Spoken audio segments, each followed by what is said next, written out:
Finally आज मी नाशिकला यायला निघाले आहे. मेगा ब्लॉक होता म्हणून आज मला कसारा लोकल नाही मिळाली. त्याच्यामुळे मी लष्कर सुपरफास्ट एक्सप्रेसने आले. ती पण मध्ये बंद पडली होती. 1 तासभर गाडी एका ठिकाणी थांबली होती.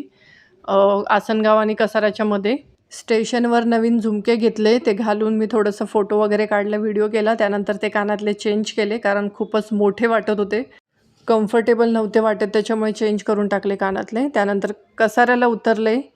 खूपच उशीर झाला होता. थोडी भीती वाटत होती मला कारण मी एकटीच होती आणि लोकल नव्हती आली, त्याच्यामुळे पब्लिक एवढी दिसतच नव्हती आणि टॅक्सीमध्ये पण बसू की नको भीती वाटत होती मला. टॅक्सी बघितली, टॅक्सीमध्ये बसले. त्यानंतर एक मुलगी होती त्याच्यामध्ये. मग त्या गाडीतले बाकीचे जे पॅसेंजर होते ते चहा प्यायला गेले होते, म्हणून ती मुलगी म्हणायला लागली आपण दुसऱ्या गाडीत जाऊया. मला पण बोलायला लागली चला म्हणून, तुम्ही येता का म्हणून. तिच्यासोबत जाऊ की नको विचार करत होती. ते नाशिकचं कॉर्पोरेट जिहाद प्रकरण ऐकल्यापासून भीतीच वाटायला लागली.